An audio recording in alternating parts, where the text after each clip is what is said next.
Okay. Hi, Blake. What's up, Jessica? How you doing? Hey, everybody who's watching and fans of us as people and as Audiotree. I'm Blake Norris, and you are? I'm Jessica Mindrum. And we are the current booking department of Audiotree Live and both hosts, who are also salaried employees. And we are just going to shoot the shit today about like booking and hosting, and then later in the conversation, read some mean comments, mostly collected through YouTube, about us and react to them. So that's the plan.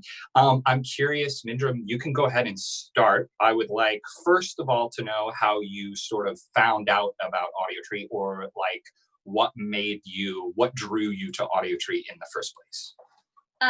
Well, I have like a very specific memory of being, I think, a senior in college, and I was like, I always sort of didn't do homework. So I was just on the internet all the time. Yeah. So I was looking at, and I also like songwriting and songwriters. So I was looking for female songwriters, and I found Heather Maloney. And then I watched the Heather Maloney session, and I was like, "What's this company?" And Wow. You hosted it. Yes. Yeah, that's how I found out about Audiotree. But I don't remember how much deeper I dived into it. Sure. But ultimately, after I graduated college, I was like, I'd like to work in the music industry, please. And so I just sent cold emails to people. And Audiotree and I didn't even attach my resume to the email that I sent to Michael. I was like, how a job, please? And he was like, hilarious. Yeah. And he like makes fun of me now because like when I was doing intern stuff, I would not respond to any emails without a resume on it. You know, you get a standard set in your mind, and then it's hard to like get rid of it. You know, I think that's really funny because that's like quite similar to mine. But before we go there, I'm also curious then, like your trajectory of let's go hosting and booking. Like, what were you first hired to do at Audiotree, and then like where did that movement get you to where like you are today? Well, I was hired as an intern, and it was at the time when Laura McCluskey, who used to book, you would know. Yes. She was leaving, and she was the person who was running social media for a long time, and so there was an opening to do socials. So I have been running the social media accounts since I started, which is nearly 4 years ago now, which is nice. So I started doing socials, and I was just, a professional tweeter.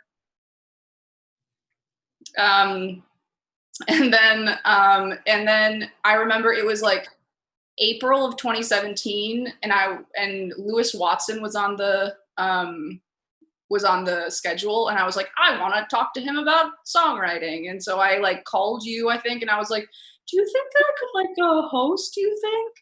And you were like, yeah. And I was like, I'm so scared. That fell through the cracks. And so the Lewis Watson session never happened. But Kat Wright was my first session. Good old Kat Wright. I talked to her about Bernie Sanders, I think. And nice.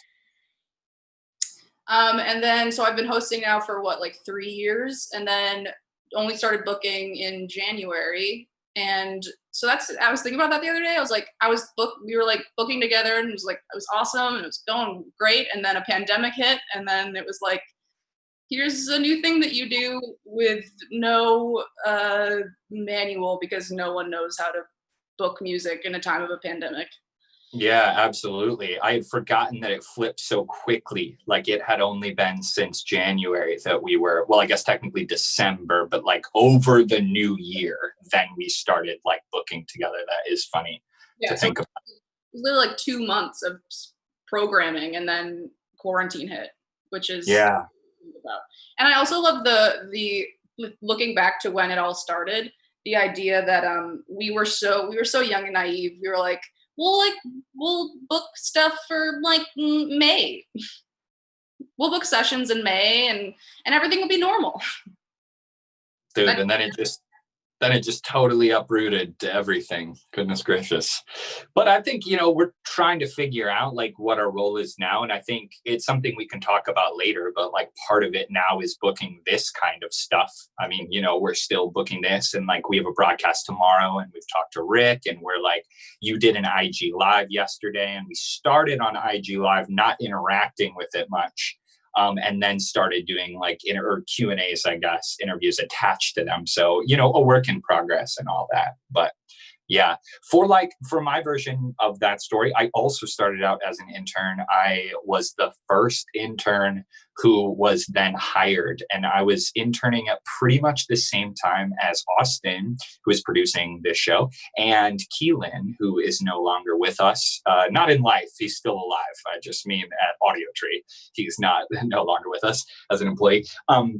But and I sent a similarly like cold email to DJ Evil Vince, because he was the only email that I could find on Audiotree's website, and he was the host, which I knew, and I had no intention of hosting when like I applied or whatever. When I reached out, I did attach my resume, and I asked him basically like, hey, I work at Starbucks right now, but I'd love to volunteer for Audiotree, like in any capacity. I'll pour coffee or like fix the printer or whatever. I just kind of want to like be in that environment. And because I had a business degree, he passed me along to Adam, and Adam and I ate lunch at Lucia's. And what's really funny is about the resume conversation, he didn't even look at it except for the fact that I had a business degree. And he said something along the lines of like, I don't really think resumes are that big of a deal. Like, I don't really care. Like, I just kind of wanted to meet you and see what you were thinking. And, you can go ahead and do it. What year was that? Geez, I don't know. It must have been the end of 2012, because I've worked for Audiotree coming up on 7 years or coming up on 8 years. I can't remember, because the first session that I hosted was 2013. So I don't know. It must have been the end of 2012. And then I worked as an intern for a long time. And then eventually during South by Southwest, right before then, Adam asked me if I wanted to like be on South. Well, I kind of asked him, and he said yes, that I was already doing work that needed to be paid for anyway. And so I should, be on salary. And then DJ Evil Vince left, got let go, and then I took his spot. I similarly called Adam and volunteered, like asked if I could host, because they were trying with Ryan Sweeney and this other dude, Donnie Biggins, and they just didn't have like the consistency, or weren't able to like do it constantly. So I volunteered for it, and then did a double session the first day that I hosted it on Adam's wedding weekend, which is what he remembers. But yeah. A few things. One, the image of Adam and you at Lucia's, like sitting there, and it's like this new company, and that's like him being like, their resumes, is such like a cool boss, like skateboarding away kind of image. That it just so true. Then he's just like, who cares? I don't. Yeah, what's this like? Oh yeah, it was so like, it was definitely very different back then. Like, it was definitely a lot of like, smoking weed and chilling kind of shit. Like, it was a lot less professional, I think, than we are now. Very professional. We all wear suits to work. Suits? Yeah. I have a button-up shirt on. I'm okay. Yeah. And then also the fact that you did a double session on your first hosting day is pretty insane to me. Yeah, and it was one of the bigger bands we had like in the studio. In terms of legacy, it's Census Fail, which if people know or are familiar with that band, like they've been around for a while. And they were a band that I listened to in high school and stuff that I was pretty interested in. So that was one of the reasons. And then the other part of it is the next day, that Sunday, one of those two people, Donnie or Ryan, I can't remember, was supposed to host, and they ended up not being able to. So then they called me and were like, yo, can you like come in an hour and host this session? And I can't remember the name of the band, but it was a folk band they're really nice people, and it was really fun. But yeah, for booking, the thing that I was trying to remember with booking is like how that came about. I remember that I booked a few bands. I used to, whenever we'd hang out with Mike and Adam at their place, Mike used to have this room called the Buddha Room. We'd all like smoke up in the Buddha Room, and then I would play music that I liked and try and convince them to have it on the show. And then just eventually I started booking with Lauren. And then when she left, then I officially took over her position.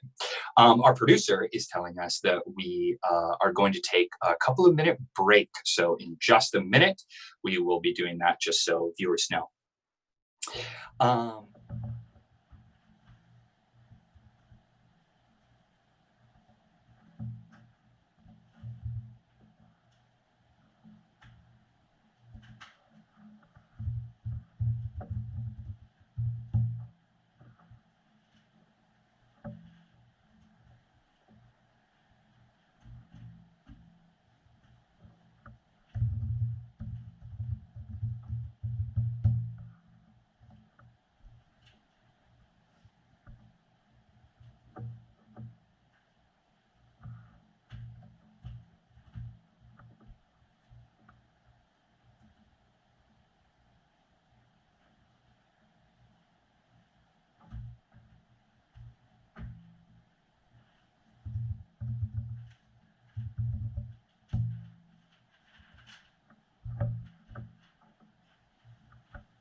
And we're back.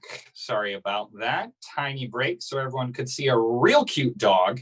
But I have seen through Restream a few questions that we can address quickly.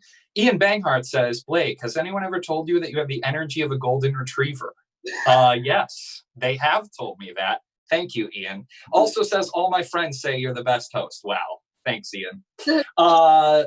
Someone, I don't know what they're saying. Klaus Amen says, are you trying to book new talent or do you just want to talk about yourselves? Well, that's a funny question to ask. About ourselves, actually. Yeah, we did actually set it up to talk about ourselves. That it was advertised as that. But in terms of new talent, sure, Klaus, send us some of your music, bro. Would love to hear it. We do like to listen to new music. That this conversation was set up in order for us to be booking the new talent live on Zoom. Yeah, I would love that. Yeah, can someone send a video of yourself? But it's Zoom or something, and it's for Audiotree Live. Yes. Comment, please, with a link to your music. I would love to. Live. Yes, we should. We should listen to it and rate it live. That would be perfect. No, it would be an interesting segue though, into a question about when we have mutual goals as a company and as the booking department, but I'm curious, Jessica, your own thoughts about like when you're listening to music, what do you think about for what's worth booking? Like, what are you specifically looking for that attracts you to booking a band? Okay. For me personally, I get excited by music that is clearly very well made and constructed. Because I like, for example, what I'm thinking of right now is Myrna. Remember that band? Yeah. Myrna's great. Yeah. A lot because they were musicians who came into the studio and they just fucking killed. And it was like the music sort of like a slow burn, and it's not like it doesn't hit super hard or anything in terms of like volume or aggressiveness or something. But the way that they play music is so intricate and just like you can tell that these are like career musicians. Yeah, something that they worked really hard to craft these songs well. Yeah, it wasn't them being like, fuck it, I don't know. Which, I mean, there's something to be said about, music that's made like that, But for me personally, I am very much attracted to music that is the work of someone who, like, really gives a shit. Sure. And also, to be fair, I can respect heavy music. I used to, when I first started at Audiotree, you bet your girl did not listen to essentially anything with an electric guitar. But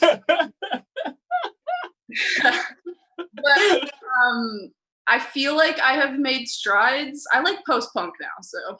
Oh yeah. She's a big post-punk fan. So. I'm like a post-punk head.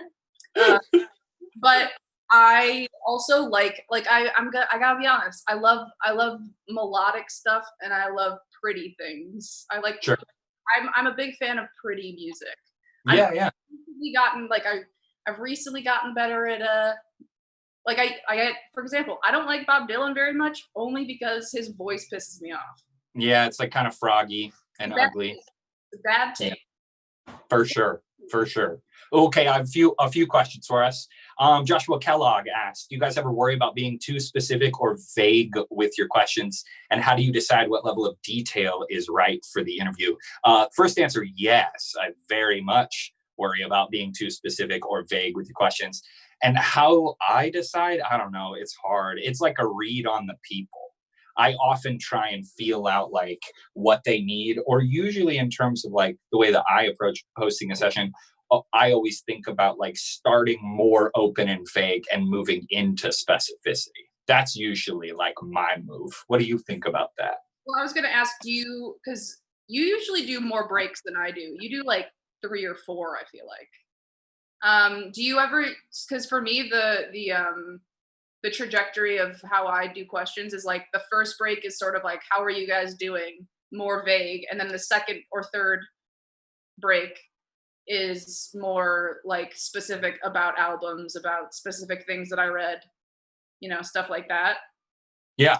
That what do you do? Yeah, similarly, I think thematically about approaching, like, if they're a specific band that I've like a relationship with in terms of like a listener, relationship with, then I think it's a lot easier for me to form the questions around. If it's a band that I was either unfamiliar for, or sorry, unfamiliar with, or like had no real relationship with until they were booked, then it becomes a little bit harder to sort of craft a concept. But my mind is usually working in some sense, trying to unify the questions that I'm asking. So usually there's a through line that starts with a vague topic that leads into specificity, but sometimes it's totally random. But yeah, I would say similarly, like the first break is usually like, hey, how you doing, kind of thing, and just more casual. And then as we build a little bit more trust, then I can move into more like detailed questions and specific questions. Yeah, I think similar. To me, I always am when I'm like researching them. I always think, what's my angle, and it makes me feel Sure. like and it's fun. Um, I have a question for you. Do you ever feel like you have questions that you lean on sometimes, not in terms of like a crutch, but like something that you're generally interested in for most people that you have asked a lot? Is that a question that is a good question? I don't know. Yeah, sure. Yeah, I think yes and no. I think sometimes there's like something in me that comes out, like in an improvisational sense, like when either the question that I asked is over or it's not landing and I need a little bit more time, or if Rick comes over the headphones and says like, hey, we need you to stall, something like that, then I think that tends to be the same kinds of stuff. But what I'm most interested about when hosting personally is like who they are as people, which is funny because I often get flamed on the internet for not talking to bands about music, and that's because I don't care. So like if you want to, yeah, like if you want to know the real answer, it's that I am much more interested in who they are as people than who they are as musicians. Now, there's some crossover there, obviously, if their identity is more around music, but definitely my goal in hosting a session is to try and get like as close to them as I can, sort of existentially or intimately in the shortest time frame that I can. Because sometimes, we're only talking to bands for 10 minutes. Dude, that's the hardest thing. Like, and I found that with yesterday, I was doing that Q&A with Ellis. And Yeah. if you're watching, it's still on Instagram if you still want to go see people talk about songwriting for an hour. Check it out. And that's why I had a really good time, because the limitations of Audiotree interviews are such that like you only have a little bit of time to talk about stuff, and sometimes you really want to get into it. And I have had moments where like I know that it's going too long, but I'm like Ellie's in the control room being like, Mindrum, come on, but I'm like, fuck it, because I want to know. So it's fun to be able to like have the Instagram live stuff or like the Q&A stuff where we can just like get as deep as we want about a topic, because I think you and I both like that sort of long form discussion type of stuff. For sure. And like the concept of Audiotree hosting. Oh, I'm sorry. I was cutting you off. Can you re-say that? I said I liked Green Rumors. I'm a fan. Oh yeah, totally. I mean, me too, obviously. But I forgot what I was going to say. I will address this, dude. F heavy. Are there any bands that you wanted to have on, but it wouldn't work out? Yes. Tons of labels we can't work with, especially major labels, because we distribute our sessions to streaming services and stuff like that. But yeah, like I think Audiotree, the hosting aspect was like originally created to just be a filler so bands could tune and it wasn't awkward. And then I think what happened is, like, as we got a better reputation and more interesting bands, for lack of a better term, started playing the show, then there became more of a relationship between the host and the music. And so that sense is like, allows for more depth. And I so agree with you that a lot of times it feels like you can't quite ask what you would like to ask. And a lot of times I throw away like some of what I consider to be my best questions because they just don't, the time isn't allowed. So I'm just like, not gonna sit there and like let, let it go on forever and ever and ever, but yeah. Restream question for you from Ian Banghart. What percentage of bands that apply to play on Audiotree get selected? I feel like that's kind of a hard thing to quantify. Yeah. Applying mean like they send an email to us via like info@Audiotree? I don't know. People do get booked from that, right?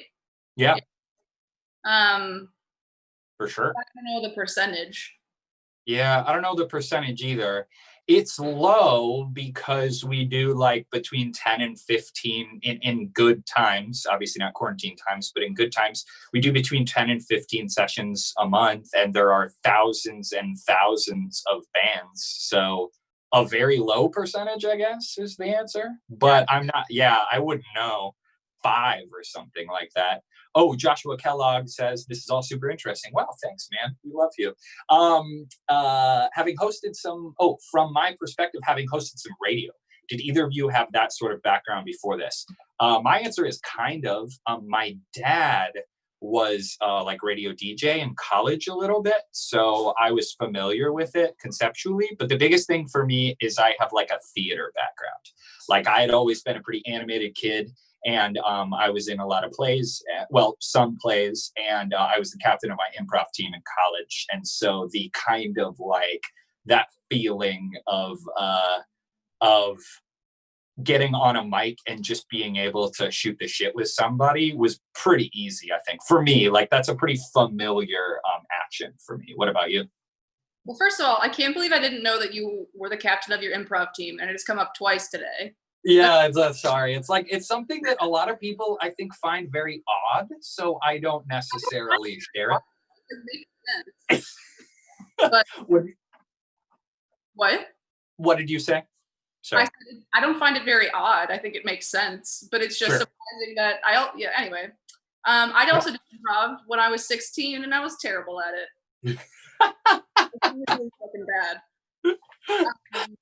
But I don't have any background in.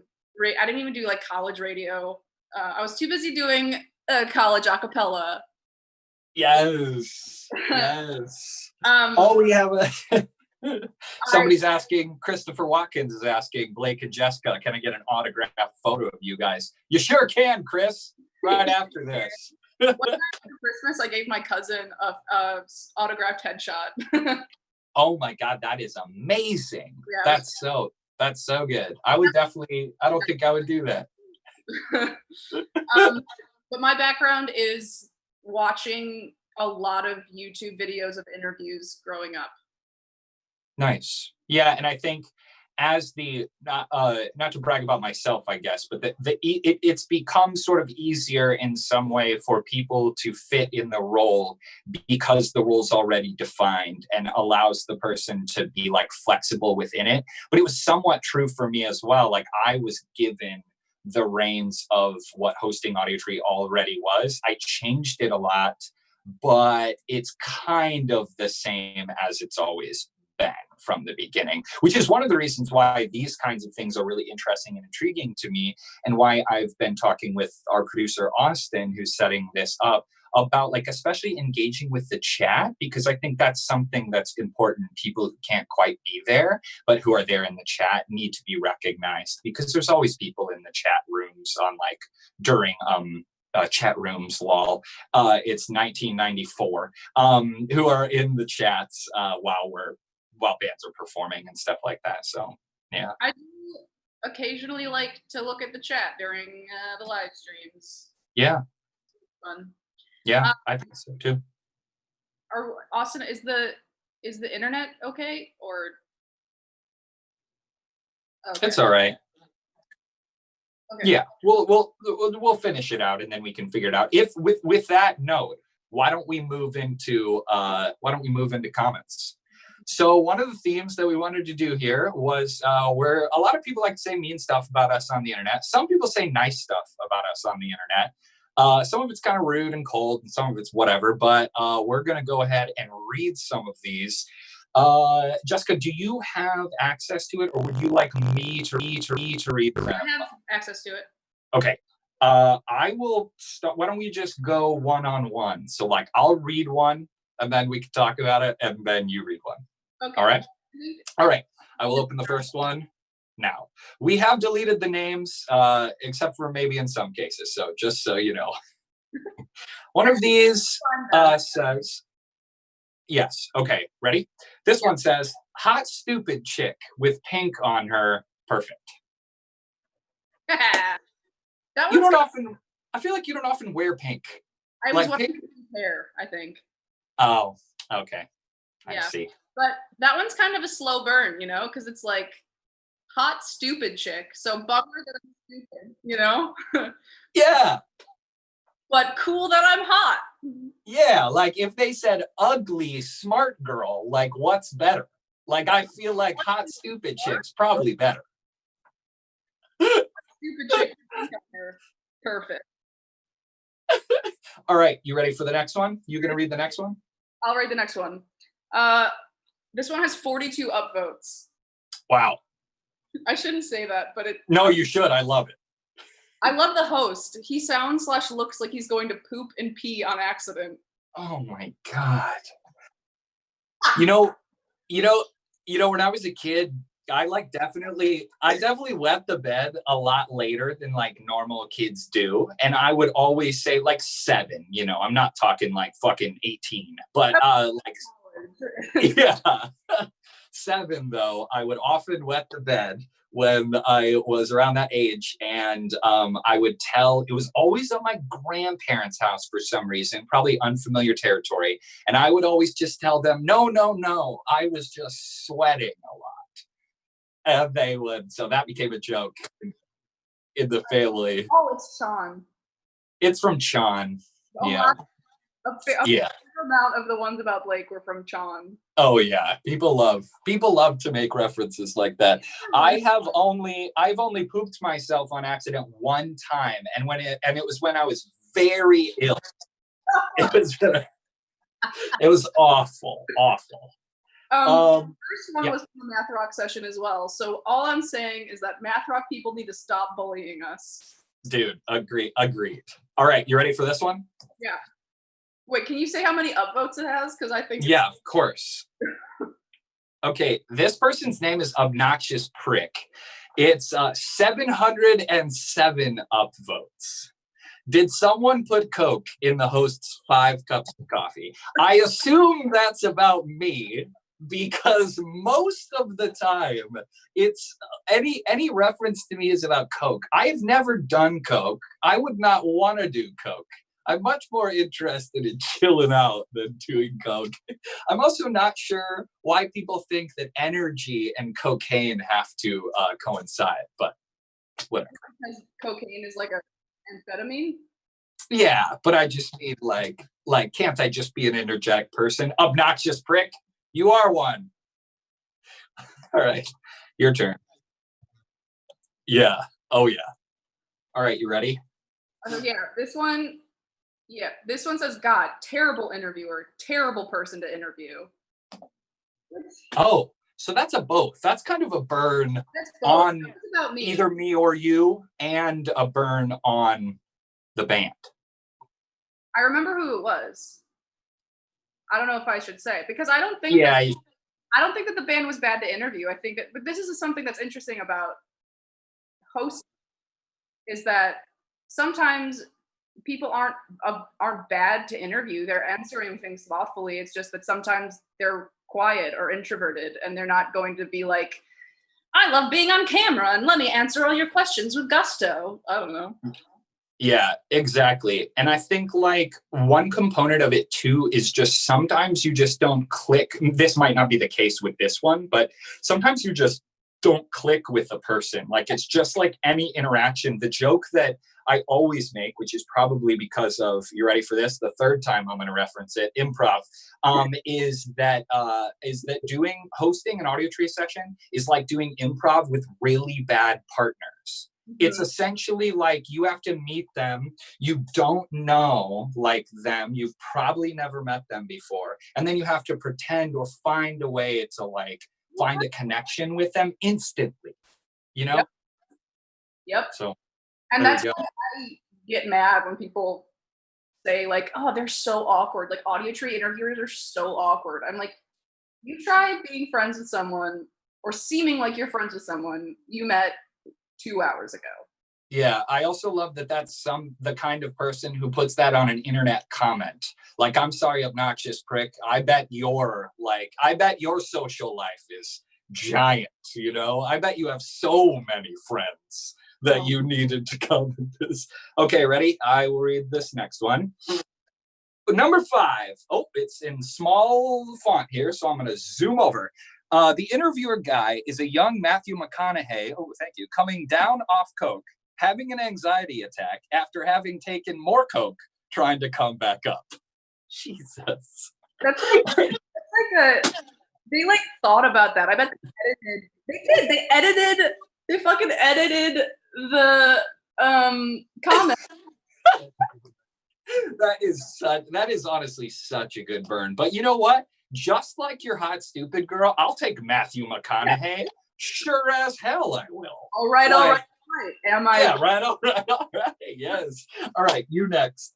The host of this session is one of Kristen Stewart's best performances so far. I'd put it up there with her performance in Still Alice and Clouds of Sils Maria. Oh my God.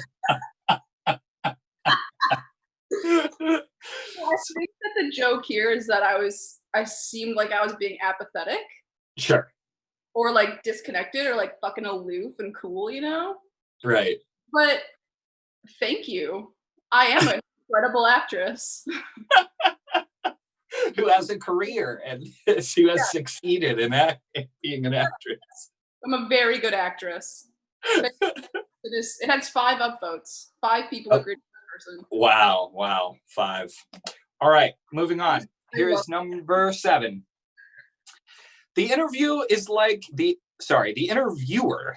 when you get so high, you're paranoid that your shirt doesn't fit you right and wonder if you look weird when you talk, lol. He did a good job, though. My favorite is the formatting, because it's like, space. He did a good job, though. It's like, yeah. What's funny is I do have a nervous habit of altering the fit of my clothes when I am nervous. So that's probably actually perfectly accurate. I have been the best man at 3 weddings, no brag. Were they all your improv people? What do you say? Were they all your improv troupe teammates? Well, 2 of them were. One of them was my brother. The other one's my best friend, Ed. But the third one was not. Jeff was not in improv. But yeah, I've given 3 best man speeches, and the only critique I ever get from them is, "Wow, those were great, but you were adjusting your like pants a lot." I'm always like tucking in my shirt. I also don't like dress clothes, so you know, it's its own thing. Yeah. All right, you. Yo, this host girl sucks. She needs to go. Where is the dude with the beard? Oh, Michigan. Yo. Oh, I think this is on a math talk session too. So you need to host all math talk sessions because they want the dude with the beard. Or yeah, I mean, I do think it's funny, you know, Kristen, who's another host who we both love, like she always gets just destroyed by like punky and math rock bands. Like, I'm just gonna put it out there, that's sexist. All right, going next. Are we on 9? 9. All right. Man, I love Nicole Atkins is what this on. But why do they have a 10-year-old as a host?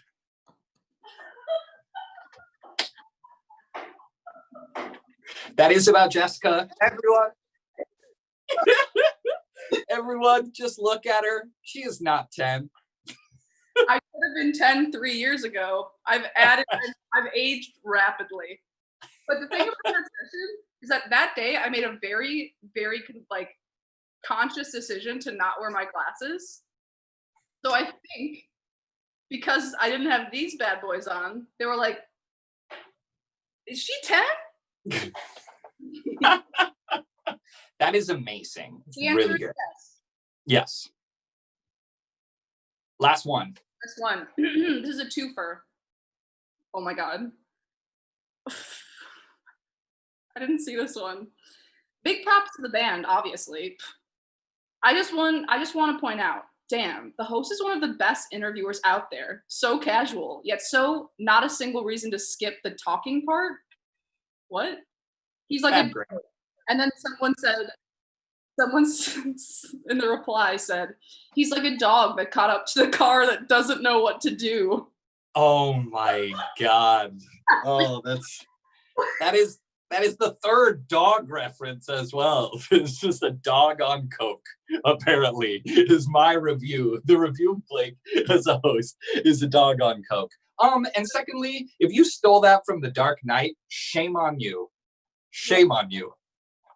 What? That's what the Joker, Heath Ledger's Joker, he says at one point in that film, I'm like a dog chasing a car. I wouldn't even know what to do if I caught up to it. Ugh, I wish that person had just written that joke. I know, yeah, but I feel like they didn't. Okay, cool. Yeah, I'll address some more comments in the chat, and then we can sort of close it out with anything else that you would have to say, Mindrum. Big Beer Wolf. Oh yeah, Big Beer Wolf's been watching. What's up, Big Beer Wolf?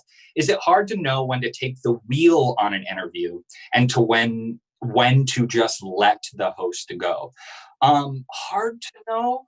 I don't know exactly, but I would say, what are your thoughts about like when you let that happen? We had just been talking about how sometimes it's difficult, especially in Zoom calls or IG Live, to like shut out or to interrupt someone. But so I'm curious, yeah, your thoughts on that. Well, I think that in the moment that you meet a band, it's pretty clear whether or not they're going to be like chatty or not. Sure. Know? So I think that in terms of letting them take the wheel or something, that's when usually that happens to me when it's like a band that really likes each other and they'll just like, I'll ask one question and then they just like fucking go. I love when that happens. It's great because you get the most personality and also you don't, because sometimes it's true that sometimes some bands don't like to talk very much and you have to fill in some time. So you have to ask a lot of questions or like talk a lot in order to get a little out of them. Right. You just have to read the person. You have to read the room. You have to read the person. That's how I know. Did I answer that question? I don't know. Yeah, I think so. And I would agree. The only difference I would say, or not the only difference, the only thing I would add is that I think the best possible Audiotree sessions are when the host says as little as possible. Now, that's not always like, as little as possible doesn't always mean none ever, but it's just as little as possible, letting them take the wheel as much as they feel comfortable doing it. And if you can not do that much, if you can just guide them through their own thoughts, like that, it's basically therapy for them. I have a few. Blake is the best. Thank you all. That's amazing. Jessica's also the best. Maybe watch some of hers. And then one, just the very last one, Captain Klaus. I've discovered so many great bands and artists through Audiotree. What do you look for when shopping for new talent? You kind of answered this. You could either answer it again or I can answer it. Doesn't matter to me. Well, for me, it's also, so I said that I like really, well-crafted stuff, but also this is such a cliche answer, but I really love it when you can tell that a person has like put their like heart into something, and like they really give a shit about it, and not just I guess in the crafting of it, but like in you can tell when stuff is authentic or not, Sure. So that's my answer. Yeah, absolutely. Rick ATL says probably isn't listening to me. I assume he means that's the answer to the question. That's false. Rick, you have a lot of great suggestions and ideas. We try and listen to you as much as possible about the bands. Here's a good one from Catface. What was your most awkward interview? I don't know. This is the hard part because I don't know if we should call bands out exactly. Yeah, but I can say mine because I don't care.